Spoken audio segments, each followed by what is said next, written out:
ये 20.5 किलोमीटर लंबा कॉरिडोर है, नुमाइश तक वो आता है और ये मुकम्मल हो चुका है।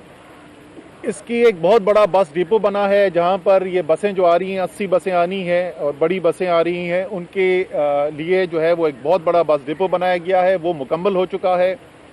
22 बस स्टेशंस होंगे, बीआरटी के स्टेशंस होंगे जहां से मुसाफिर चढ़ेंगे और उतरेंगे बसों के ऊपर।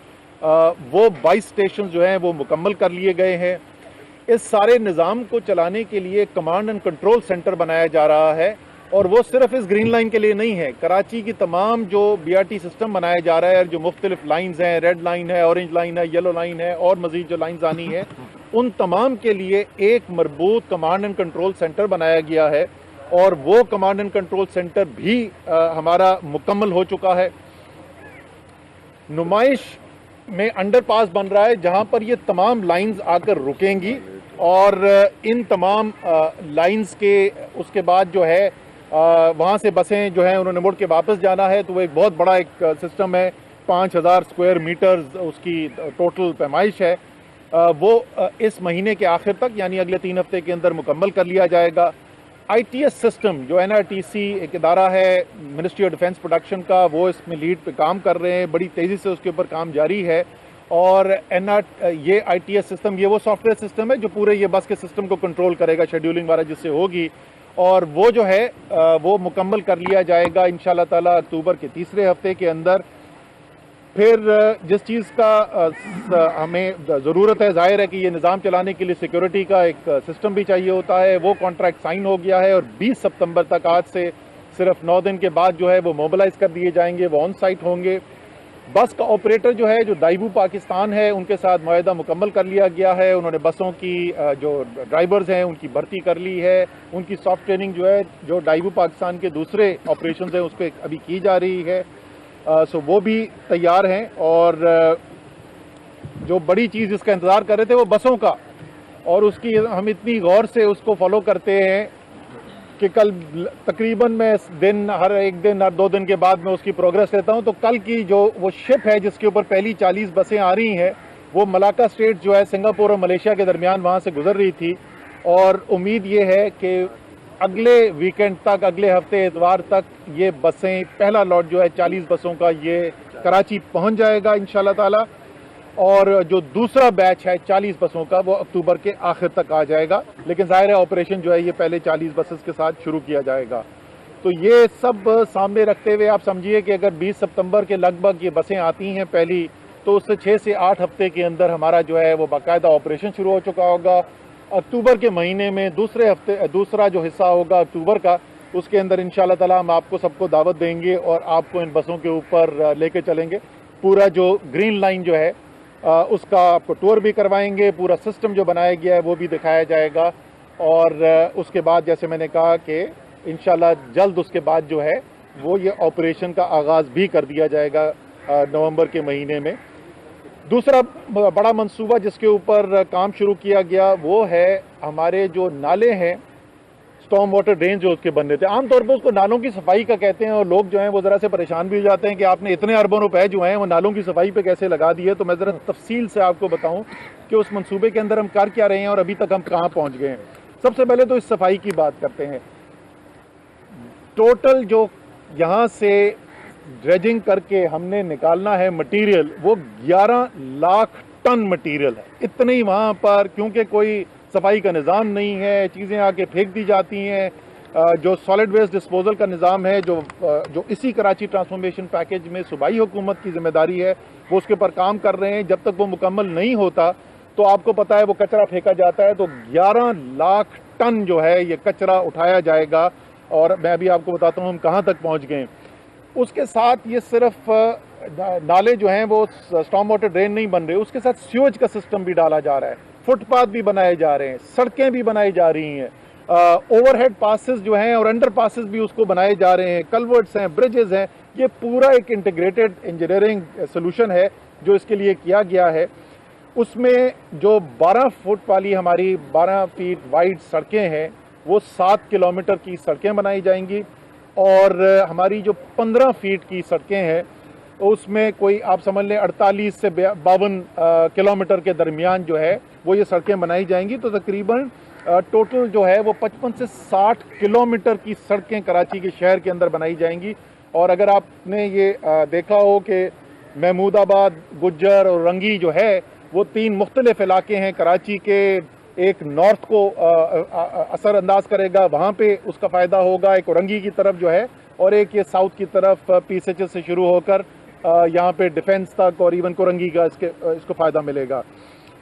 और इस तमाम के लिए जो फंड्स मुख्तस किए गए हैं वो 34.5 अरब रुपए दिए गए हैं। इसके अलावा मलीर और लियारी के ऊपर भी सेकंड फेज़ के अंदर काम होना है। उसकी अभी वो इंजीनियरिंग डिज़ाइन वाला का काम किया जा रहा है। वो हमें सिंध हुकूमत से जब मिल जाएगा तो उसके बाद वहाँ पर भी काम शुरू किया जाएगा। जो यहाँ से नाजायज़ तजावुज़ात हटानी थी, महमूदाबाद में 100% मुकम्मल हो गया है, गुज्जर में 97% और औरंगी में 86% मुकम्मल है। और ड्रेजिंग का भी जो काम है वो मुख्तलिफ नालों के अंदर 90 से 100% तक मुकम्मल कर लिया गया है। और इसके फ़वाइद जो हैं, जो अभी तेज़ बारिश हुई कराची के अंदर, उसमें आपने देखा कि इन इलाकों के अंदर पानी नहीं खड़ा हुआ। हालांकि बड़ी तेज़ बारिश हुई थी, भारी बारिश हुई थी, लेकिन उसके बावजूद जो है वो आपने देखा कि नुकसान आपने नहीं देखा, इसलिए कि इसमें जो ड्रेजिंग का काम है वो मुकम्मल कर लिया गया था। बाकी जो चीज़ें मैंने बताई वो बाद में की जाएगी। तो वो बिल्कुल बिलावल ने ठीक कहा था कि जब बारिश होती है तो पानी आता है, और जब ज़्यादा बारिश होती है तो ज़्यादा पानी आता है। लेकिन अगर हुकूमतें अपना काम कर लें तो वो ज़्यादा पानी जो है वो आकर नुकसान पहुंचाए बगैर फिर गुजर भी जाता है। तो वो आपने देखा कि वो बगैर नुकसान पहुंचाए पानी गुजर गया।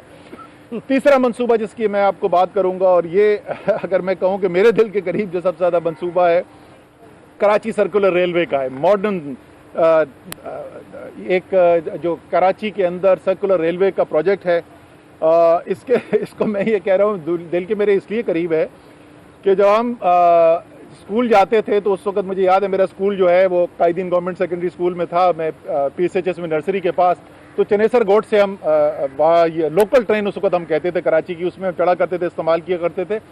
तो वहाँ से एक मौजूदा एक मॉडर्न निज़ाम आना, तो क्या वो जो चलती थी वो भी बंद हो गई है। और बड़े लोगों ने मुझे समझाया कि ये नहीं हो, कहा कि यार मुशर्रफ की हुकूमत नहीं कर सकी। मुझे याद है आज से मैंने तकरीबन 20 साल पहले मुस्तफ़ा कमाल उस वक्त मेयर होते थे, उनसे पूछा कि क्या मुश्किलात हैं, उन्होंने बताया क्या मुश्किलात हैं, क्यों उस पर काम नहीं हो रहा। और मुझे कई दफ़ा लोगों ने अभी भी बताया, मेरे अपने पार्टी के लोगों ने बताया, कुछ उनमें से यहाँ पर भी बैठे हैं जिनकी मैं निशानदेही नहीं करूँगा, जिन्होंने कहा नहीं हो सकता, और वो आज भी कहते हैं ये मंसूबा नहीं हो सकता। इंशाअल्लाह ताला इसको हम करके दिखाएंगे। और इससे हम कितने करीब पहुँच गए वो मैं बताता हूँ, लेकिन पहले ज़रा इस मंसूबे की तफसील आपको बता दूँ। ये कराची सर्कुलर रेलवे जो है ये 43 किलोमीटर के ऊपर मुहित होगा जी, और वो सर्कुलर लूप बनेगा। उस 43 किलोमीटर में से 29 किलोमीटर जो है वो एलिवेटेड होंगे, यानी वो ज़मीनी सतह के ऊपर नहीं होंगे। उसको ट्रेन को ऊपर ले जाया जाएगा, ट्रैक को ऊपर ले जाया जाएगा, और 29 किलोमीटर, ताकि बहुत ज़्यादा को नीचे आपको तोड़ फोड़ ना करनी पड़े और लोगों की ज़िंदगी के ऊपर मनफी असरात ना आए, इसलिए ये ज़्यादा ख़र्चा बर्दाश्त करना हमने कबूल किया। और 29 किलोमीटर ज़ाहिर है उससे बहुत सस्ता हो जाता अगर हम इसको ज़मीन पर ही कर देते। 22 स्टेशन इसके अंदर बनेंगे जी, और इंशाअल्लाह ताला इसके अंदर जो तखमीना है, जब ये प्रोजेक्ट ऑपरेशनल होगा तो 22 इन स्टेशंस में और इस 43 किलोमीटर के ऊपर जो है वो 4 लाख 4.5 लाख से ज़्यादा जो मुसाफरीन हैं वो रोज़ाना यौमिया यहाँ पर इससे फ़ायदा उठाएंगे कराची के शहरी। और जब इसकी पीक पर पहुँचेगी राइडरशिप, तो हमारा तखमीना ये है और एक्सपर्ट्स का तखमीना ये है कि ये 10 लाख पैसेंजर से तजावुज़ कर जाएगा। इस मंसूबे को हमने तेज़ करने के लिए 2 हिस्सों में तकसीम किया है जी। एक तो वो इंफ्रास्ट्रक्चर है जिसकी ज़रूरत है, और वो क्या है, अंडरपासेस बनने हैं, कुछ ओवरहेड्स बनने हैं, और उसके अलावा पूरा वो सिविल इंफ्रास्ट्रक्चर है जिसके ऊपर ये सारा निज़ाम चलना है। जैसे मैंने कहा 29 किलोमीटर तो एलिवेटेड है। इस सारे काम के लिए तकरीबन इसका अंदाज़न अभी कॉस्ट फाइनलाइज हो जाएगी अगले 1-1.5 हफ्ते के अंदर, बट तकरीबन 27 अरब रुपए का तखमीना है। और हमने ये फ़ैसला किया कि ये वफाकी हुकूमत अपने PSDP से इसको फाइनेंस करेगी। इस 27 अरब रुपए का जो एस्टिमेट है हमारा, उसमें से 6 अरब रुपए सिंध हुकूमत देगी, बाकी जो है वो वफाक देगा। ये प्रोजेक्ट जो है इसकी ग्राउंड ब्रेकिंग इंशाअल्लाह ताला सितंबर के माह के अंदर ही 30 सितंबर से पहले पहले वज़ीर आज़म पाकिस्तान इमरान खान कराची आएंगे और इसका जो इंफ्रास्ट्रक्चर वाला जो हिस्सा है इस प्रोजेक्ट का उसका इफ्तिताह कर देंगे सारे प्रोजेक्ट का, और इंशाअल्लाह ताला उसके ऊपर काम शुरू हो जाएगा। कॉन्ट्रैक्टर इसका सेलेक्ट कर दिया गया है, FW इसके कॉन्ट्रैक्टर हैं, डिज़ाइन वाला सारा मुकम्मल है और बिल्कुल फाइनल स्टेजेस ऑफ अप्रूवल के अंदर है ये प्रोजेक्ट। और जैसे मैंने कहा कि 30 सितंबर से पहले पहले इंशाअल्लाह ताला इसकी ग्राउंड ब्रेकिंग सेरेमनी कर दी जाएगी। इसका जो ट्रांजैक्शन स्ट्रक्चर है ये तो नीचे सारा इंफ्रास्ट्रक्चर बन गया, ये हुकूमत बना देगी। इसके ऊपर जो ट्रेन्स चलनी है वो हम चाहते हैं कि प्राइवेट सेक्टर निजी शूबा चलाए, क्योंकि ये काम जो है वही बेहतर कर सकते हैं। और उनको इनवाइट करने के लिए, चाहे वो पाकिस्तानी इन्वेस्टर हों या वो बाहर बैरून मुल्क इन्वेस्टर हों, या मुश्तरका तौर पे कोई इन्वेस्टमेंट की जाए, यानी बैरूनी एक्सपर्ट्स को पाकिस्तानी इन्वेस्टर जो है अपने साथ मिलाकर कोई बिड करना जाएँ इसको चलाने के लिए, उसका जो एक ट्रांजैक्शन स्ट्रक्चर है वो हमारी पब्लिक प्राइवेट पार्टनरशिप अथॉरिटी जो है वफाक की, जो हमारी ही प्लानिंग मिनिस्ट्री का हिस्सा है, वो इसके ऊपर काम जो है वो तकरीबन मुकम्मल कर चुकी है। पिछले हफ्ते इतवार को भी मेरी मीटिंग्स हुई थी इसके ऊपर, और इंशाअल्लाह ताला ये हमारा मंसूबा जो है इसकी जो बोर्ड की अप्रूवल है वो अक्टूबर के पहले हिस्से के अंदर, पहले 1-2 हफ्ते के अंदर कर दी जाएगी और उसके बाद इश्तहारात निकाल दिए जाएंगे और प्राइवेट सेक्टर को इनवाइट कर दिया जाएगा। तो एक तरफ इंफ्रास्ट्रक्चर का काम शुरू हो जाएगा और दूसरी तरफ जो प्राइवेट सेक्टर को, निजी शोबे को लेकर आना है इस KCR को चलाने के लिए, वो भी साथ साथ इसके जारी हो जाएगा। और इंशाअल्लाह ताला ये एक मंसूबा जिसको देखना चाहते हैं, जिसको असद उमर भी देखना चाहते हैं, कराची के शहरी भी देखना चाहते हैं, और चीफ जस्टिस पाकिस्तान में उनका ख़ास तौर पे नाम लेना पसंद करूँगा, जस्टिस गुलजार, उनका शुक्रिया भी अदा करना चाहूँगा, क्योंकि उन्होंने भी इसके मंसूबे की राह में जो रुकावटें थीं उसको दूर करने के लिए बड़े अहम फैसले किए और उनकी बहुत हौसला अफजाई रही है हमारे इस प्रोजेक्ट के अंदर। और जैसे मैंने कहा, वो मंसूबा जो हुकूमतें आती गई और हुकूमतें जाती गई और वो बनाने में कामयाब नहीं हुए, चलाने में कामयाब नहीं हुए, उसमें कामयाबी का एक जो उसका सेहरा है वो ज़रूर चीफ जस्टिस पाकिस्तान के नाम भी जाएगा। चौथा मंसूबा जो है जी वो फ्रेट कॉरिडोर का है। ये अली जैदी साहब का जो कराची पोर्ट है वहाँ पे इस वक्त कंजेशन होती है, बाहर से हमारी जो प्रोडक्ट्स आती हैं उसमें डिमरेजेस लग जाते हैं शिप्स की, बिकॉज इसलिए नहीं कि पोर्ट के ऊपर जो बर्थ्स हैं उनके ऊपर कंजेशन है, क्योंकि वहाँ से सामान निकालने के अंदर मुश्किल हो रही है, इतना ज़्यादा वॉल्यूम वहाँ से निकलना है।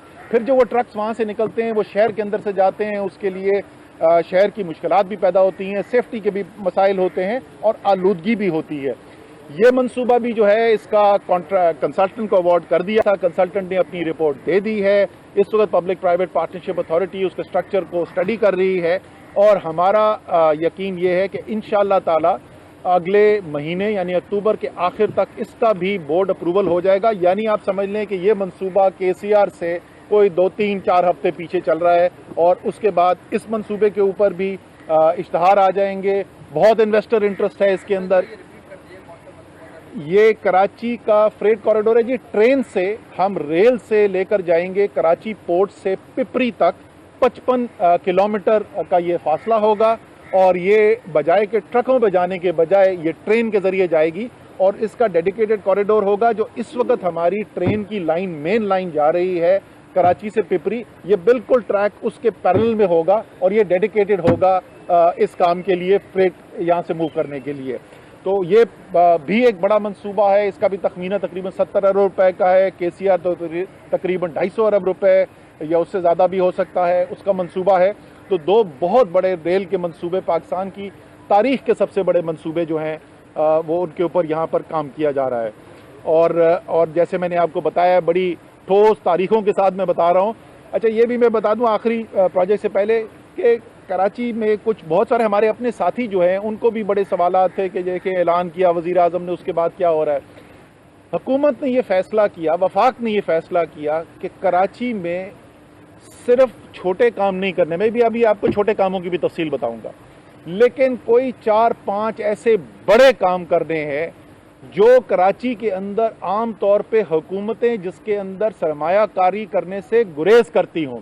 वो कराची जो सबसे बड़ा टैक्स देने वाला शहर है पाकिस्तान का, बड़ा अच्छा अभी FBR का डेटा इस वक्त सब लोग देख रहे हैं, सोशल मीडिया पे सर्कुलेट हो रहा है। निस्फ एक्सपोर्ट इस मुल्क की, और एक्सपोर्ट आप जैसे सुनते हैं वजीर आजम से, पाकिस्तान का मुस्तकबिल ही एक्सपोर्ट के साथ जुड़ा हुआ है, हमारा माशी मुस्तकबिल इसके साथ जुड़ा हुआ है, और हमारे माशी मुस्तकबिल से हमारी कौमी सलामती जुड़ी हुई है। 50% एक्सपोर्ट पाकिस्तान से जो है वो कराची से हो रही है। शहर के अंदर जो हुकूमतें आती नहीं, वो किसी ने हक नहीं अदा किया, तो इसलिए वज़ीर आज़म ने कहा कि बड़े काम करने हैं। मेरे अपने काबीना के कुछ साथी थे जिन्होंने तनकीद की कि इतना ज़्यादा पैसा क्यों कराची पे लगाया जा रहा है, और जो हकायक अभी मैंने आपके सामने रखे, यही हकायक मैंने उनके सामने भी रखे। और वज़ीर आज़म सबसे बड़े चैंपियन है कराची के, और कराची के हक के लिए सबसे ज़्यादा जो सबसे पहले लब्बैक करने वाले हैं, कोई भी जायज़ मुतालबा हो कराची का, वो इमरान खान है। और वो इलेक्शन से पहले भी था और इलेक्शन के बाद वज़ीर आज़म बनने के बाद भी आप देख रहे हैं। लेकिन जब बड़े मंसूबे किए जाते हैं तो उनकी मंसूबाबंदी में शुरू में टाइम लगता है, लेकिन जैसे मैंने आपको बताया, आपको मंसूबों पर ग्राउंड पर काम होता हुआ नजर आ रहा है। और तफसील से मैंने बताया, आखिरी मंसूबा कराची का सबसे बड़ा शायद मसला पानी, और ये सिर्फ कराची का नहीं, ये सारे पाकिस्तान का सबसे बड़ा मसला है। 26 करोड़ गैलन यौमिया की पानी की स्कीम K4 जो 10 साल से ज़्यादा, 1 दिहाई से ज़्यादा इल्तवा का शिकार थी, मंसूबा फंस चुका था।